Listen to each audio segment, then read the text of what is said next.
Well, gas prices, food prices, clothing prices, you name it, it's going up. In fact, you probably already know that. It seems the only thing not going up is your paycheck. The story-grabbing headline this week, the incredible rise we have seen in gas prices, soaring some 33 cents over the past 2 weeks to $3.51 a gallon. That is up some 12.5% in just a month, a whopping 27% higher than it was a year ago. And as disturbing as that may be as we head into the summer, the bigger concern is not at the gas pump, but on the dinner table. Huge price hikes in nearly everything that the people of this earth eat.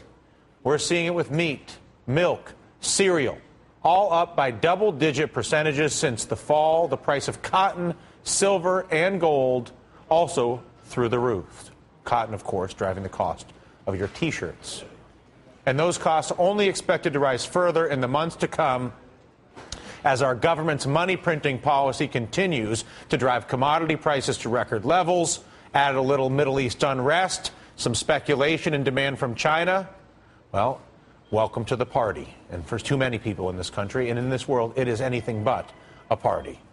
Joining us from Washington, Hassan Zaman, lead economist for the World Bank's Poverty Reduction and Equity Group, and here in New York, Tom Keene, editor-at-large for Bloomberg News and host of Bloomberg's Surveillance Midday, and also an old friend. And Tom, specifically with gas prices, how much of the spike we're seeing in gas prices right now is a function of supply disruptions? We're not getting oil, and how much of it's fear of supply disruptions? We're up to our eyeballs in oil in America. It's a global price and it moves. The key message is don't follow NYMEX, West Texas Intermediate. It's a Brent world. And when you follow Brent, we're at 150. What's the difference? Brent's Europe. Okay, Europe so Brent is oil in Europe. NYMEX is oil in Cushing, Oklahoma, to make a long story short. The answer is it's a Brent world for the United States. That's new and that's different from the previous oil crisis. We're at $115 a barrel right now. But how much is that $115 price spike driven by speculation that there will be supply disruptions in the Middle East, and how much of it's being driven by actual supply disruptions? Some of it's speculation, some of it's geopolitical risk. I haven't seen a good number on that. I'm going to say $15 minimum. I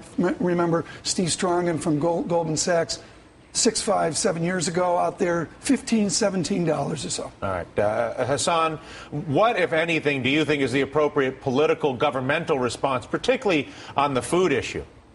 Well, I mean, first of all, I think it's very important that we're able to identify the most vulnerable people who are affected by these price rises. And so, and the poorest are typically the most affected, especially in developing countries, those who live in urban areas. And it's essential that one scales up safety net programs to be able to help them out during these times. You know, in poor countries, as much as 70% of household expenditures are spent on food. So you can just imagine what this sort of increase in prices causes. You know, and so it's essential that those poor people are protected by scaling up some of these programs. Secondly, it's fundamental that trade flows freely and there are no export restrictions which are placed on any of these commodities. And because we know that export bans have a way of driving up these prices. But let's stop there for a second, because we all know that, or we don't all know, but it has been discussed and recently advanced that Russia is banning the export of wheat from their country, for instance. Why would a country like Russia make a decision to ban exports of something as fundamental as wheat when they, last I checked, were the second largest supplier? Well, they had a massive drought since last summer, you know, an unprecedented drought. And so what often happens is that, you know, when a significant part of your domestic crop is affected, often countries think about their own needs first. And often, you know, it's not just Russia, but many other countries in the past have imposed these restrictions, you know, as a way of trying to rein in their own domestic prices. They think about the world market and exports, you know, as a next step. But I think what we find is that, you know, collectively, if one could work towards some sort of a code of conduct amongst the major industrialized countries, particularly, and amongst other large exporters, to try and limit these sort of export restrictions, I think that would help in terms of taming global commodity price fluctuations. Tom, Hassan hit on this, and we've talked about this in the past on this show. the poorest people, the poorest billion on the earth, whether they're in inner city America, Louisiana, Africa, Southeast Asia, wherever they are the ones clearly the most affected by this. Right. How much is the...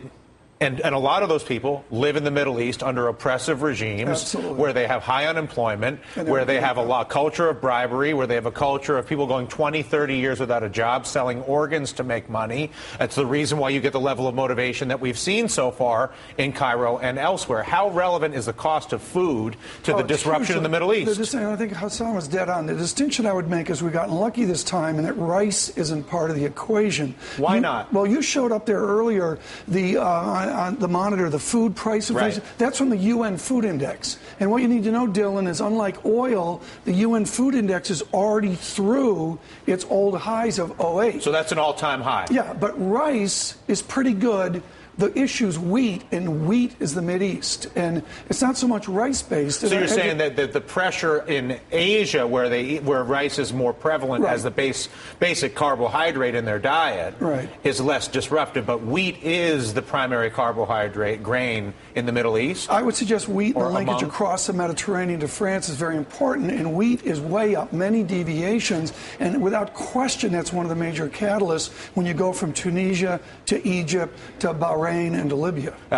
Do you agree with that, Hassan? And how does that affect what happens, for instance, this Friday in Saudi Arabia, where their stock market has been anything but indicating good things to come?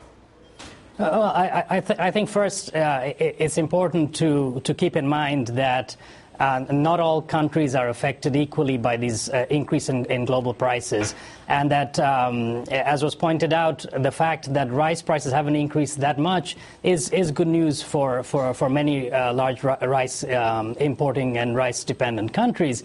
That said, even the price of rice has gone up by about 20%, since last June. And so a 20% rise for somebody who's living on the margins is a tough call as well. So let's keep that in mind. Yeah. Although it's good that rice prices have stabilized over the last couple of months. Now, I think, on the broader issue of the Middle East, look, I mean, I don't think anyone has any clear answers as to what are some of the drivers of this unrest. It's impossible to break it down between food prices and all the other impact, all the other factors. But no doubt it is a contributing factor. Go ahead, Tom. Well, the thing that I would point out, looking at food price inflation in the Middle East, is it's there.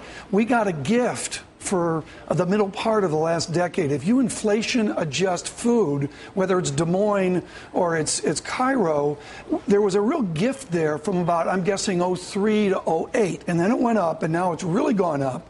And so you say, can we get back to that gift? I've yet to have an interview with anyone, Dylan, that suggests we can get back to that cheap food we saw the decade. We've got to get used to this, and then we have to have the policy prescriptions to adapt to it instead of dreaming that we're going to get back to 2005. And give me an example of what those policies might look like. The first one, long term, is we got to get back to food science, where we're boosting up yields and efficiencies and that. And the other thing is we can't have distortive government policies. I'm sure you've done the corn subsidies and ethanol and all that. I'm waiting for my first interview of an intelligent ethanol program. What about the money printing to cover up the bank scams? Well, you mean QE2 and all that? Yeah. I'm going to say that's part of it. I'm going to say we are in an accommodative strategy. Last week we saw President Trichet verbally go a little restrictive. So now that we're in this accommodation, yes, you're going to see some of that fold into lower interest rates, boosting commodities up, oil up, food up together. Who knows which one's following the other? All right. Listen, thanks for the conversation, you guys. Hassan, did you have something you wanted to share there quickly?